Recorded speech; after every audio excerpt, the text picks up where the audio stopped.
What's up, everybody? Welcome back to our UFO set review here on Metabroz. I am Moldy Potion. This is my bro, Metacracks. Welcome back, everyone. We only have a few aura types left. Today, we're going to be going over the light aura type. And before we jump into all the pages, just want to say thank you guys. As always, we seriously appreciate all the support, all the likes, all the comments. Yes. And if you are looking for more MetaZoo content, you can check out Caster Society, link in the description below, where we post 3 videos every week on our channel. Indeed, we do. Also, if you really love us and you want to join our Patreon, we would love you for it. You can go to patreon.com/metabroz with a Z. We do merch and art giveaways at the end of every month, play our patrons in TTS, help you guys build spell books, and just help you learn the game of MetaZoo a little bit better. That's kind of what it's all about. Anyway, if you want to support us, that would be awesome. Go check it out, guys. Yeah, thank you, patrons. Seriously appreciate it. All right, let us jump right into the first beastie alien, Lubbock. Lights. 5 per spellbook, contraction cost 2 light, life points 30. Has a flying trait, gets 20 bonus to the life points if the nighttime terror is in play. Arena effect. Every other beastie named Lubbock Lights touching this beastie gains plus 10 life points, plus 10 attack damage, fatigued, or awakened. All right, so you could have 5 of them touching and all of them giving each other up to 50. Well, the most that I've gotten to be able to actually like touch in the arena while not covering more than half the page, because that's kind of the thing right now. MetaZoo, the players need to be able to see what's going on. You did this on the show one time. Yeah, so there's arrangements you can put them in, but I think the maximum that you can like comfortably touch would be 3. Everything's touching 3, so they're all getting plus 30 from each other. If you guys have a better arrangement, I'd love to see it, but that's the one that I could find where you can still read the cards, you can still see what's up, nobody can really argue with it, and you're getting the plus 30.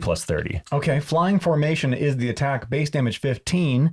After resolving combat and once per turn, if there are 3 pages named Lubbock Lights in the arena under your control touching each other, target Lubbock Lights has invisible until the end of the next turn. Yeah, now that's cool because like we just talked about, you can definitely get 3 to be touching each other, giving the 30-30 bonus.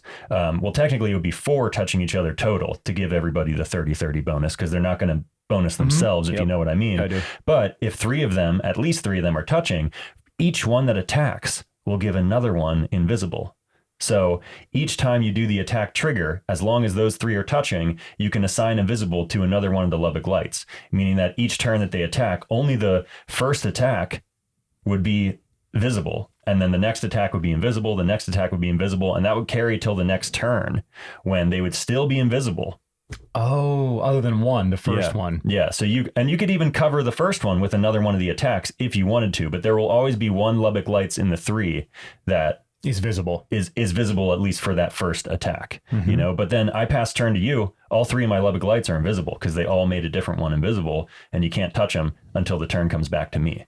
So it's a really interesting. I didn't actually get all that at first. I do now. Yeah, so you would so you could have a 60 LP 45 damage beastie who attacks, and if the first attack goes through, next one is invisible, the next one after that is invisible, and that attack makes the first one invisible. Which gives you the ability to do it again the next turn. Yeah. So unless someone is targeting you with a power or a spell or like a potion, you're probably going to be safe and get to keep feeding this boosted damage through. Yeah. Yeah, it's really, really interesting. Actually, yeah, that is cool. I'm going to look forward to seeing how people play that. Let's read the flavor text. You read the flavor text. Many efforts have gone into deciphering the nature of these UFOs and their strangely particular flying formation. Ah, yes, the Lubbock Lights. Now, they have them flying in kind of a V there. Trust me, there are much better formations for them to be flying in. Everybody seems like touching this. I mean, why couldn't you just have 5 all touching each other? Well, they wouldn't all be touching each other, right? In my brain, they are. If you had 5 cards, these 2 are touching. They're touching these 2. You know, these 2 are touching these 2. But nobody's touching 5, right? The best formation I can get is that each card is touching 3 other cards. That's the best one I've been able to figure out. I see what you're saying. Yeah, because if you do them in a V, those are only touching 2 cards, right? Maybe. They're touching the card to the left and the right of them. Yeah, all right. This hypothetical, speaking of geometry and without actually doing it on the playmat, is starting to stress me out. All right, spell I for an eye.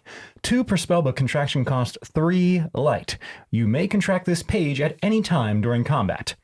After combat has ended, you may deal the same amount of damage dealt during this combat by an opposing beastie to target beastie. Ooh. I like this.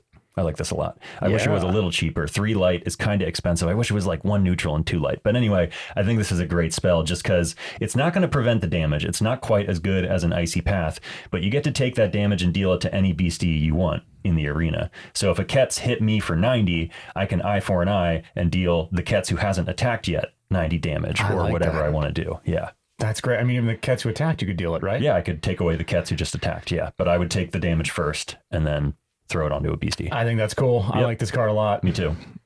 Flavor text reads. Actually, let's take a closer look at the art because that's awesome. Look at these guys. Grunch Road Monster and the Haddock Goblin. Like just they bonked heads. Yeah. Flavor text says, an eye for an eye, a tooth for a tooth, an arm for an arm. These things can escalate, you know?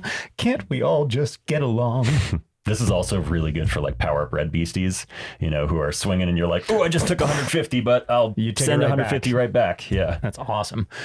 Artifact Dwarf. In fact, seriously, that might be one of my favorite cards that I've seen so far. It's really good. I know I'm not freaking out over it, but I just love it. No, it's a great combat trick. trick. I'd definitely play it. Oh, yeah. I'd save it for the end. Artifact Dwarf Star, 1 per spellbook, contraction cost 3 light, life points 50. Has the flying trait. Arena effect, 4th wall arena effect. If there is a star-shaped necklace within eyesight, I'm sure you can pull that off. Star Terra is considered active. Is that right? Yep. I'm going to zoom in here. Yep, exactly. The if you've got the necklace, then the Terra is active. Power Supernova, fatigue this artifact, deal 30 damage to all beasties in the arena. Wait, what? Yep. Inflict burn and flash on all beasties in the arena. Send this page to the afterlife. How many of these can I have? One. Yeah. Oh, of course. Hey, it's cool. It's awesome. It's a little artifact mini wipe. And so you'll be able to use this to trigger, you know, any kind of cool artifact stuff. And then whenever you want to use it, boom, hit for that 30 damage. I think this would be great in a spellbook that was playing a lot of Stone Skin so that like you wouldn't care about the 30 damage. You'd be like, yeah, no. It's rounded to 0 on me, but that's a good idea. Yeah, something like that. I like it. Flavor text here reads, dwarf stars have long provided warmth and light to small planets throughout the solar system. Little aliens around the galaxy love them. That's how dwarfs are made, right? No, this spell would kill a lot of aliens, let's be honest. Beastie, humanoid, hidden templars. We've said it every time we see them. This is some of my favorite art in the game. Good. I just love it, Chris. Good. Awesome. 4 per spellbook, contraction cost 2 light, life points 30. Like, I want to know the whole world of those templars, what they've been up to, where they come from, where they're going, what castle they're in. All right. Yeah. Invisible trait, 15 bonus to the attack if the daytime Terra, 10 bonus to the life points if the nighttime Terra is in play. Arena effect. When this beastie declares an attack, this beastie loses invisible after combat resolves until the start of your next turn. If this beastie is fatigued and touching a light artifact, it gains defender, which means that its life points are doubled when it's not your turn. Treasured protection is the attack, base damage 25. This attack deals plus 20 damage if you control a light artifact. Now, you had this popping off with the beam. Yeah, with the laser beam upgrade. I think this goes really well with that card. These guys are just very tricky, and that invisible is valuable. So the goal with the laser beam is to be able to use their invisibility to still deal damage, or at least create life loss, without exposing them by attacking, because they will lose that invisible after combat. But that's a great option to have, because you can attack, and they'll be invisible for that combat. They'll be unblockable, and then after combat, they'll lose the invisible. These guys are they're a very tech card. They have a lot of cool stuff going on. They can attack for up to 40. They can have 40 LP. Really? With the light artifact, they can attack for up to 60. You know, these guys they're pretty badass. I actually like them a lot. Yeah, 6 per spell book. This is a card I'm going to be keeping my eye on. It feels similar actually to a Magic the Gathering light, you know, white aura type card that just has cool abilities. And I feel like if it's used in the right way, it could do a lot. Yeah, a lot of potential here. Definitely excited to see how people use this. I was stoked to see it with the laser beam. Beam? That was fun with the laser beam upgrade. Yeah. Flavor text here says some casters are skeptical about their skeptical. Am I thinking too much? I said that right? That's a word. About their existence. Templars seek to stay hidden with the treasures they protect and use the public skepticism to their advantage. Sangria, something like that. Spell. Sangria. Is that what it is? Something like that. The cup, the blood, Sangreal. The family. Yeah, Sangreal. Yeah. Spell, peace offering, 2 per spell book. Amazing art. So good. Seb. Awesome. Contraction cost 3 light. Target an opposing beastie. Nope, already wrong. Target an opposing caster. That caster may destroy one beastie they control. If they do, send this page to the afterlife, and all beasties you control recover 10 life points. If not, beasties may not declare attacks until the end of your next turn, and you and that caster bookmark too. Okay, I feel my first impression is I like it. I don't know when I would use it, but I like it. I used this in the Templars Cosmic Ray Gun build to stop you from attacking with the Ketzes, to be like, hey, either you have to destroy a Ketz or you can't attack, and then we both bookmark, and then because using the ray guns isn't an attack, I could just pew, pew, pew, pew, use my Templars with the laser beam upgrades, you know. I'm with you. I've read it in my brain wrong. I don't know if I said it right. So you do target a beastie, your opponent's beastie. No, you don't. It says that caster may destroy one beastie they control. Yeah, you don't target that beastie, though. Sorry. Let's try this one more time. Yep. Take it from the top. Yep. What I'm trying to say is you have a chance to destroy one of your opponent's beasties. Obviously, your opponent chooses the beastie and if they destroy it. But you don't care if they don't destroy it because it's all beasties that you have recover life, and then all beasties cannot declare attacks. Right. So the big one is the all beasties may not declare attacks. So for 3 light, I'm stopping beasties from declaring attacks, and I'm bookmarking 2, or the opponent is letting one of his beasties be destroyed. Right. So this is a cool little stall spell, and I would definitely side it out. Spell. That's a good way to put it. Yeah, I would definitely side it out if I were up against a deck that was running like token beasties, where they would just be like, sure, I'll destroy one of my ding bell tokens, you know? So like, I only was playing one of these in the deck that I was battling you with, and the full intention was like, if I play a deck that's doing that, I'm just going to side it out. But in the right scenario, it could be helpful. I do like the stall effect of it, you know? I mean, it's one of those spells, it's kind of unrealistic, but it'd be cool to be able to replay it with Gassy or something, and every turn be like, destroy another beastie or no more attacks. Destroy another beastie, no more attacks. Like the Templar laser beams, which that was your whole intention. Yeah. 4th of July's Templar laser beams, Smoky Spirits, anything you can do to allow you to just keep building up these Templars and these beams and taking 30 life. Okay, but who is that on the left? Who is that super cool looking dragon with the Cumberland dragon circles on him? And the crystal in the head? Yeah. Who is this? And like the wood, like wooden horns. Yeah, like I'm in love with this beastie and I don't know who it is.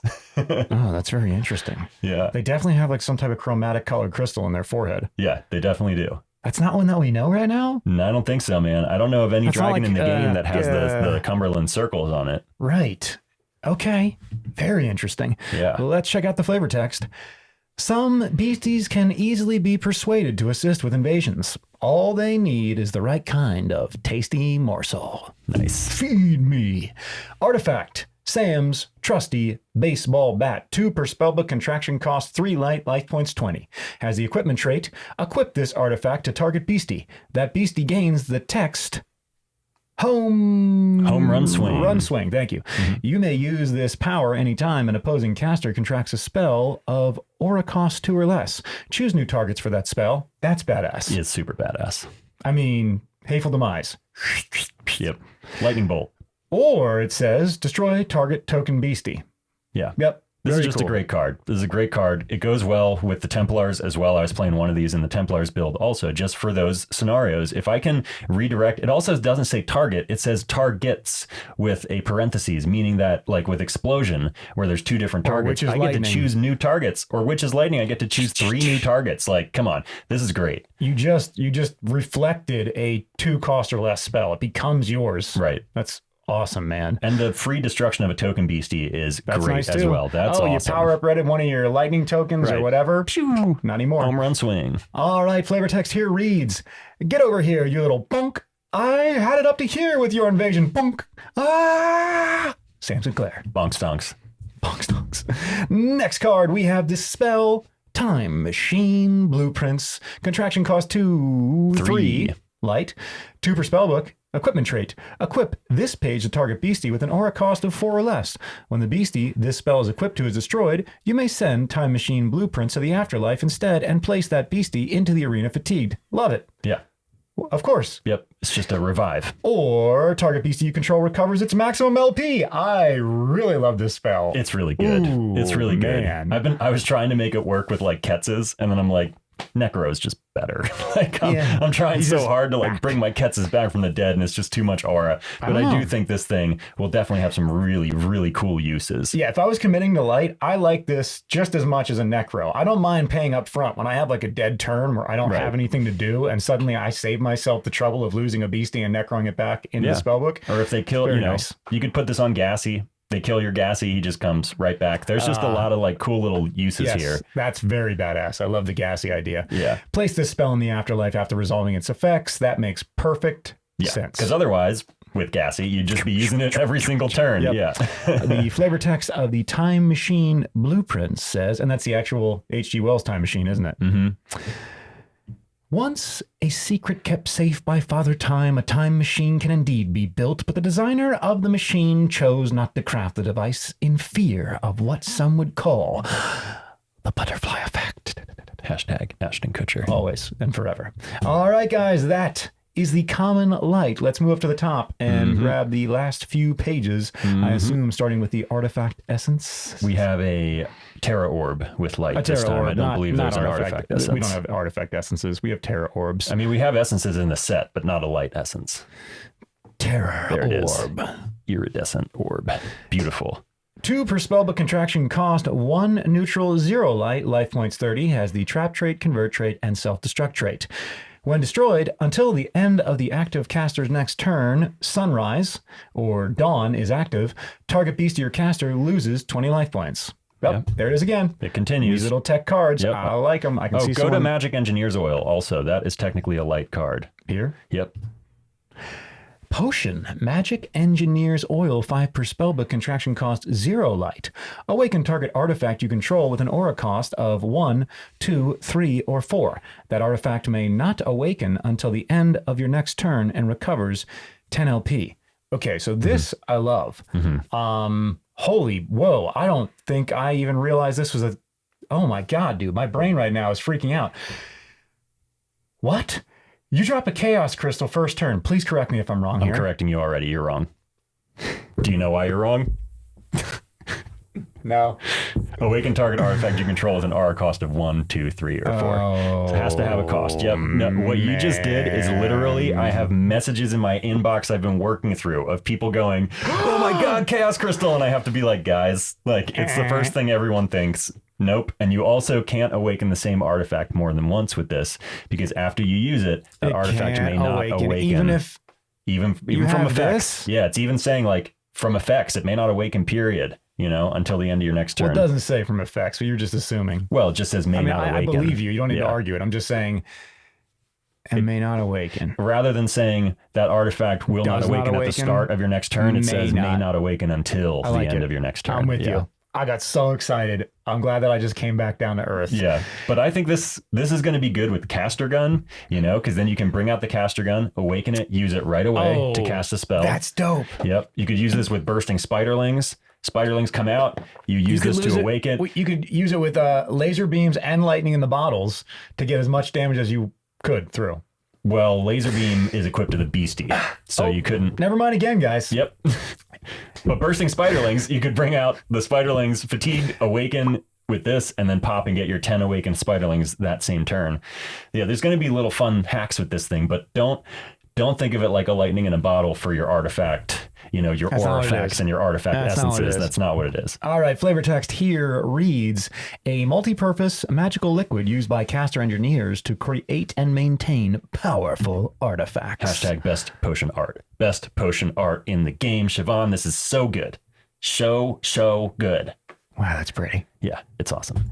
All right. Do we have any more pages? I think we have one more. Is that it? I think there's Uno Mas. Am I crazy? Maybe there's right there. The Foo Fighters. We have the Beastie Alien Foo Fighters. 3 per spellbook, contraction cost 3, life points 55, has a flying trait, the flash trait, and the regen trait. 10 bonus to the life points if the nighttime terror is in play. 4th wall upon contraction. If there are Christmas lights within eyesight, all beasties recover 10 LP. Disappear and daze is the attack, base damage 10 and inflicting confused. It also says, you may send this beastie to the afterlife. If you do, inflict all beasties with confuse. What? Yeah.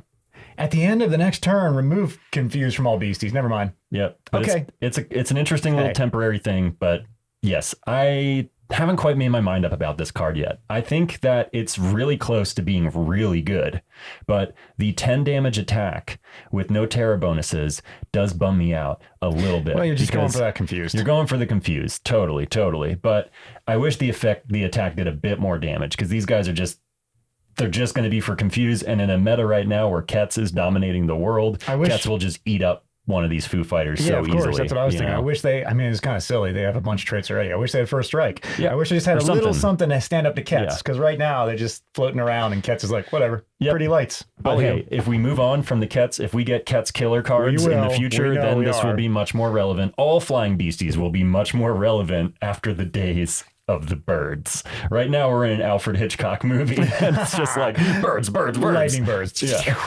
Flavor text here reads, these extremely fast beasties can look like balls of fire as they travel through the air. They like to test the speed of their dexterity against human pilots. Well, give them fleet then.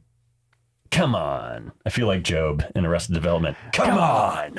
All right, the guys. guy in the $20,000 suit. Come on. All right. Oh, I love that whole arc.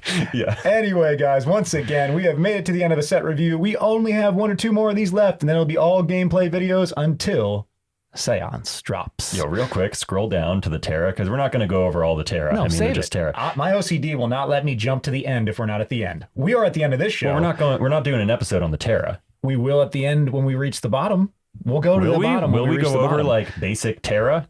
Maybe we will, maybe we won't. But this is the end of this show. Just scroll down, please. I'm not doing it. Just scroll down, please.